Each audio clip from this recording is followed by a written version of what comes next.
কিন্তু বাস্তবে রাজপথে গিয়ে যে দৌড়ানি খেতে হয়, দৌড়ে পালাইতে হয়, সেইটা কি তারা জানে না?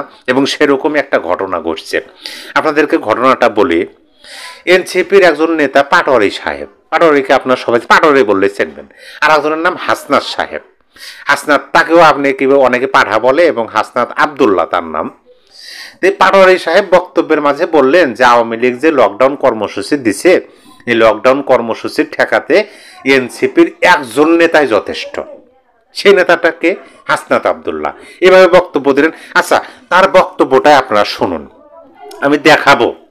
পাটোয়ারি বললেন যে আওয়ামী লীগের লকডাউন ঠেকাতে হাসনাত আবদুল্লাহ যথেষ্ট, অথচ আওয়ামী লীগ রাজপথে নাই, তারপরও সেই আওয়ামী লীগের ভয়ে কিভাবে দৌড়ে হাসনাত আবদুল্লাহ গাড়িতে উঠে পালালেন, সেই ভিডিওটা আমি দেখাবো।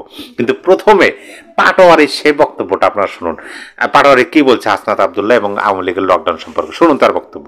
কালকে যদি আওয়ামী লীগ নামে, আওয়ামী লীগকে ঠেকানোর জন্য এনসিপির এক হাসনাত আবদুল্লাহ বাংলাদেশে যথেষ্ট, এটা নিয়ে আমরা কোনো টেনশন নেই। দেখেন, এখানে কিন্তু পাটোয়ারি সাহেব একদম স্পষ্ট ভাষায় বললেন, এখানে কথার মধ্যে কিন্তু কোনো ঘোর ব্যাস নাই। তিনি স্পষ্ট ভাষায় কি বললেন যে আওয়ামী লীগের লকডাউন ঠেকাতে অবশ্যই একমাত্র হাসনাত আবদুল্লাহ যথেষ্ট।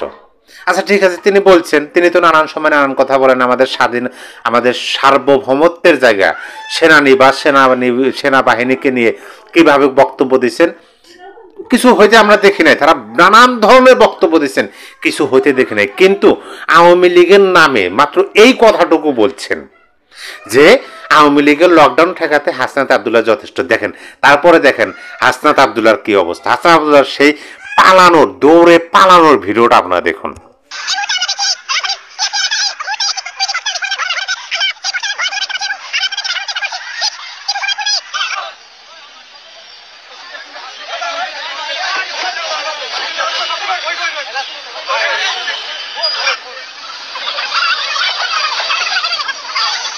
সুন্দরভাবে দৌড়ে পালালেন। হারে, মানে সেই জন্যই বলে যে কথা এমনভাবে বলা উচিত না যে কথাটা নিজের বিপরীতে দাঁড় হয়। অন্যভাবে আপনি বলতে পারেন যে থুতু এমনভাবে নিক্ষেপ করা উচিত নয় যে থুতু নিজের গায়ে এসে পড়ে।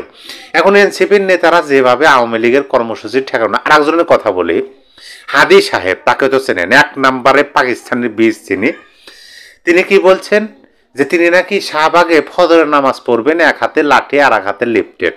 কোথায়? আপনারা হাসনাত আবদুল্লাহর যে কাহিনীটা দেখলাম, এখানে নতুন করে বলার কিছু নাই।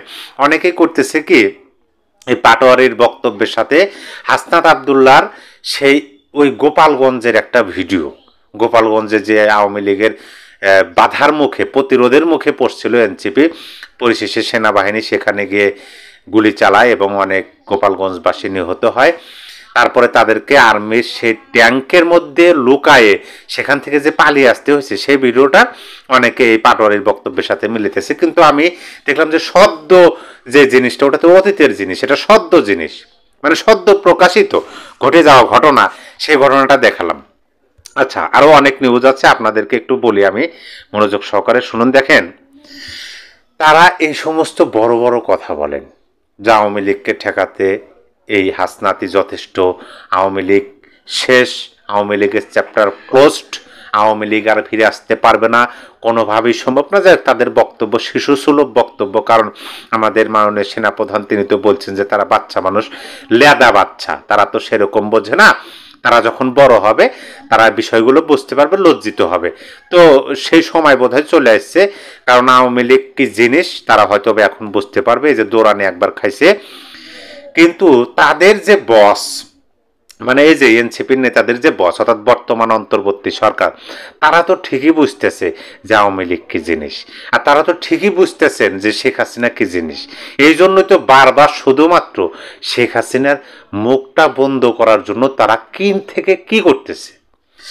স্বয়ং প্রধানমন্ত্রী, ভারতের প্রধানমন্ত্রী নরেন্দ্র মোদীকে বাংলাদেশের আমাদের অন্তর্বর্তী সরকারের প্রধান উপদেষ্টা সশরীরে অনুরোধ করছে যে আপনি শেখ হাসিনাকে রাখছেন আপনার দেশে, সেখানে তো আমাদের করার কিছু না, কিন্তু আপনাদের কাছে বিনীত অনুরোধ তিনি যেন বক্তব্য না দেন। এ ধরনের ঘটনা ঘটছে না অতীতে? বাংলাদেশের পক্ষ থেকে চিঠিও দেওয়া হয়েছে।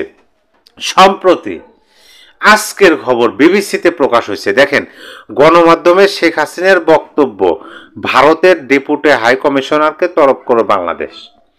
মানে ভারতের হাই কমিশনারকে তলব করে বলতেছে বাংলাদেশের পক্ষ থেকে যে শেখ হাসিনার বক্তব্য তিনি আপনারা একটু বন্ধ করেন। যে শিরোনাম হলো শেখ হাসিনার গণমাধ্যমে প্রভাষাধিকার তাৎক্ষণিকভাবে বন্ধ করার অনুরোধ করা হয়েছে। তাৎক্ষণিকভাবে বন্ধ। এখন এখানে কিভাবে বন্ধ করবে? তিনি যেখানে সাক্ষাৎকার দিচ্ছেন, শেখ হাসিনা যেখানে সাক্ষাৎকার দিচ্ছেন এবং যে সংবাদ মাধ্যমগুলো সাক্ষাৎকার নিচ্ছে, আপনি একটু ভাবেন তো, আন্তর্জাতিক গণমাধ্যম দ্য রয়টার্স, আপনি সেই গণমাধ্যমগুলোকে তারা কাদের বক্তব্য নেন? এই সরকারের কারো বক্তব্য নিছেন? এই সরকারের কারো সাক্ষাৎকার নিছেন? না, সেই লেভেলে তো উঠতেই পারে নাই।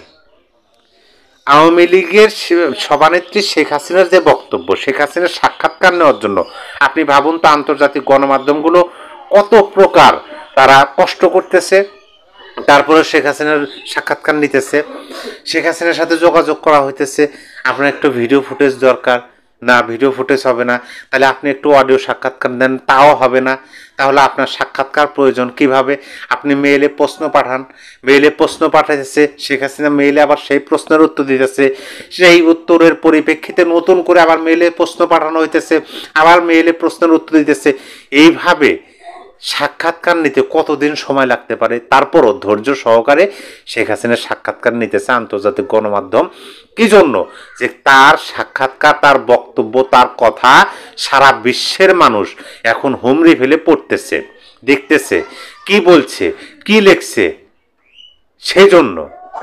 আর অন্য মানুষ যারা বর্তমানে ক্ষমতায় আছে, পরিচালনার দায়িত্ব আছে, তাদের বক্তব্য তো মানুষ বাংলাদেশের পত্রিকাগুলো, বাংলাদেশের মানুষই পড়তে চায় না।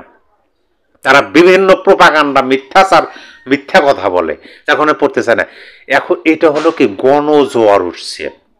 শেখ হাসিনার বক্তব্য, শেখ হাসিনার কথা শোনার জন্য মানুষের মনের মধ্যে জোয়ার উঠছে, যার কারণে মানুষ এগুলো খোঁজে এবং সেই মানুষের যে আকাঙ্ক্ষা, মানুষের চাহিদা পূরণের জন্যই আন্তর্জাতিক গণমাধ্যমগুলো শেখ হাসিনার বক্তব্য নিতেছে। আর এরা কি বলতেছে? যে আওয়ামী লীগকে ঠেকানোর জন্য হাসনাত আবদুল্লাহ যথেষ্ট। কি দৌড়ানি দিছে না?